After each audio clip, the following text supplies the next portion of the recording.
reflection. So that is known as the principal focus, F. Now, the distance between, or the length between the principal focus and the pole is known by another term that is known as focal length. That is the focal length of the mirror. The distance between the principal focus and the pole of the mirror, that is known as the focal length. Focal length is denoted with the small letter F. That is focal length of the mirror, focal length. So, C is the center of curvature, so that the distance CPC, that distance we can call as the radius of this mirror, that is the radius of curvature. Radius of curvature, that is PC. Now the length of this reflecting surface, the width of that reflecting surface, that is known as the aperture. So here CP is the radius of curvature and FP is the focal length. So we can find out a relationship between here, the radius of curvature and focal length.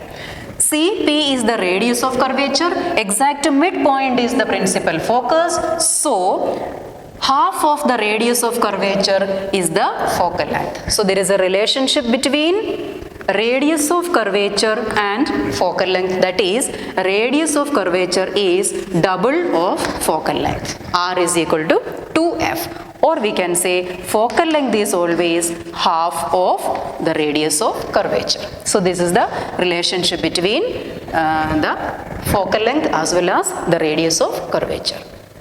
So these are some terms related to spherical mirror that we have to understand. First one is pole. Pole is the center of the reflecting surface, and C is the center of curvature. Center of curvature is the center of the sphere of which the mirror becomes a part. Then radius of curvature is the radius of the sphere of which the mirror becomes a part. Then principal axis, the imaginary line that passes through center of curvature and pole is known as the principal axis. When a beam of light, parallel beam of light strike on the mirror, in case of concave mirror, after reflection it come and meet to the point that is known as principal focus, whereas it appears to meet on the point on the principal axis, that is principal focus for convex mirror. And the distance between the center of curvature and principal focus is known as the focal length. So these are the terms that are related to spherical mirrors. Now we are going to see the image formation by spherical mirrors. How an object can form its image with these mirrors.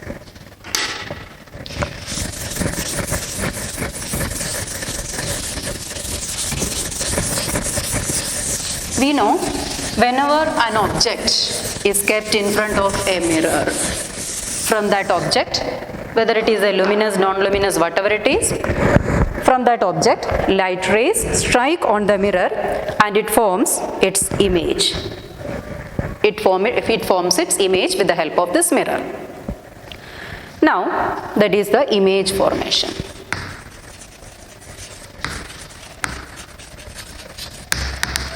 And when an object forms its image, from that object, from every part of that object, light ray arises, light ray starts and strike on the mirror so that its image is formed, either in the concave mirror or in the convex mirror. But practically it is not possible for us to show all the light rays that are starting from the object and show its image. So here we are going to show the image formation by ray diagrams, and to construct a ray diagram we cannot show all the light rays that are starting from the object. So we are discussing some of the light rays, and out of that any 2 light rays are sufficient for us to make the image formation, to show the image formation of the object. So that rays are like this. In case of a concave mirror,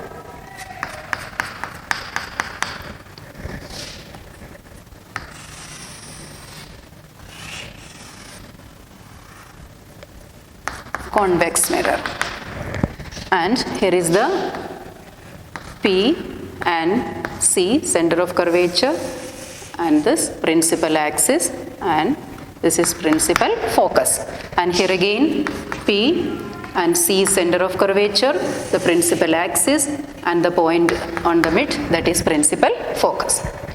If a light ray that is coming parallel to the principal axis strike on a mirror, on a concave mirror, a ray that is coming parallel to the principal axis, always after reflection, that ray passes through the principal focus.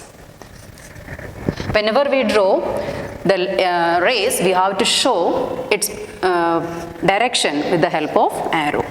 So when a ray strike on a concave mirror which is coming parallel to the principal axis, always it passes through the principal focus. And here again, if a ray that is coming parallel to the principal axis strike on a convex mirror, on a convex mirror, it move away, it diverge. And if we extend this ray back, this reflected ray, if we extend it back, we can find that this extended ray, if you extend it back, the reflected ray, if it is extended back, we can find that this ray passes through the point that is principal focus. That means the ray which is coming parallel to the principal axis, after reflection pass through the principal focus. This is the first type, the first ray that we can take to construct a ray diagram. Now, second case is, second one is that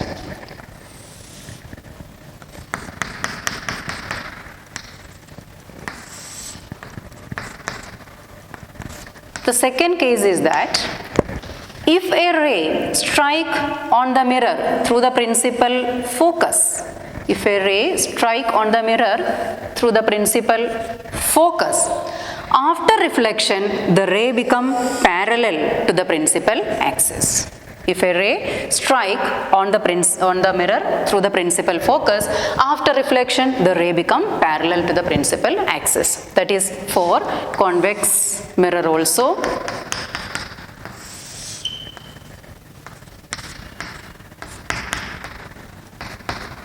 If a ray that strike on the mirror,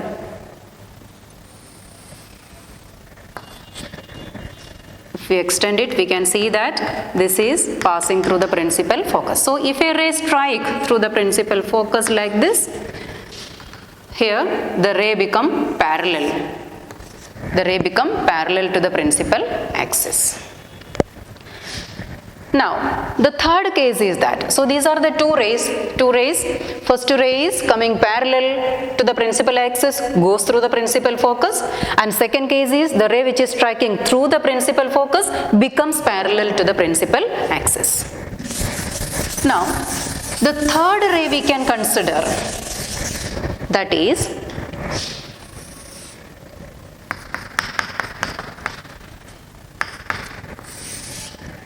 if a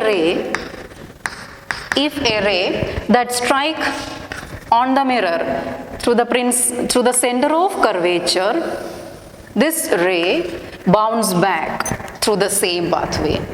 If a ray strike through the center of curvature, to the mirror, this ray reflects back through the same pathway. This is same for the convex mirror also. Now, for the convex mirror it is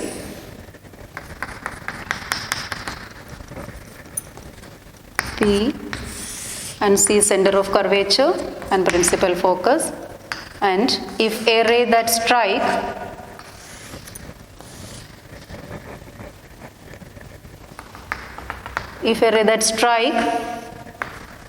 through the center of curvature like this, the extended ray is always shown as dotted lines.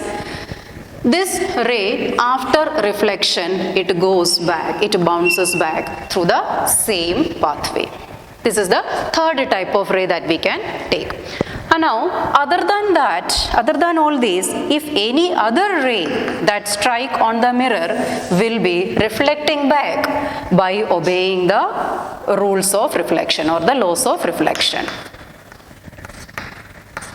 If any other ray that strike obliquely on the mirror will obey the laws of reflection. That means the angle of I incident will be equal to angle R. By obeying that rule, the ray will be reflecting back. That is the fourth type, and that is also same for the convex mirror.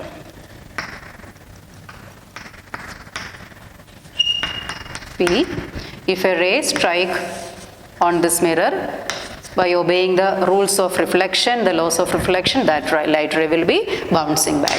So to construct a ray diagram for the image formation of an object, out of these 4 rays we discussed here, any 2 rays we can take to draw the image of the object.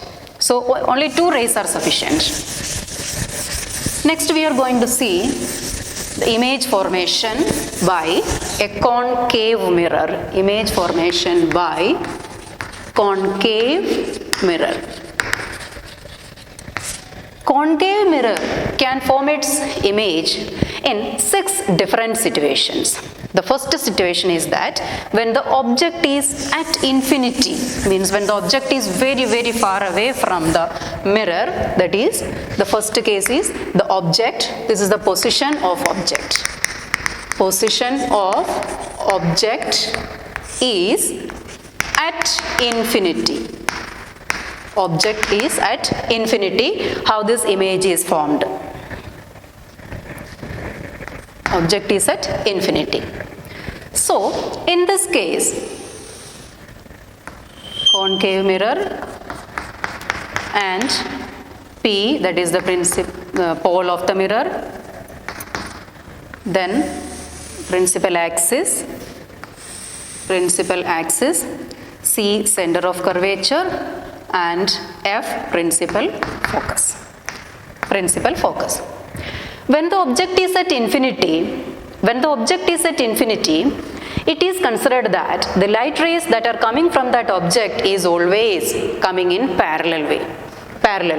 So when a parallel beam of light strike on this mirror, we know that, we have studied that first case, when a parallel ray of light strike on a mirror, after reflection, it passes through the principal focus.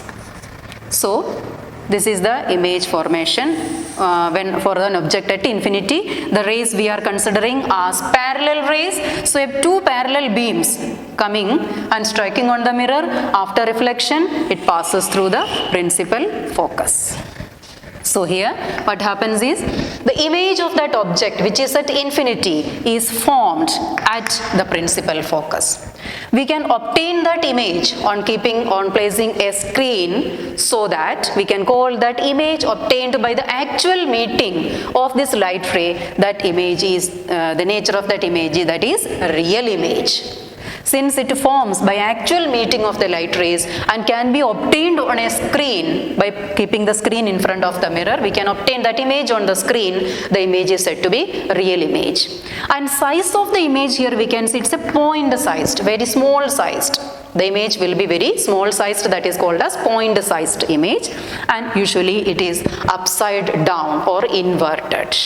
So, the image formed on when the object is at infinity, the image formed on principal focus, and it is real image, inverted image, and of point sized image. So, this is the case for a concave mirror when the object is at infinity. Now, moving to the next is when the object is beyond center of curvature. Now the object is coming little closer to the mirror. That is, now we are considering the second situation, that is beyond C, center of curvature. The object is now beyond center of curvature. So again,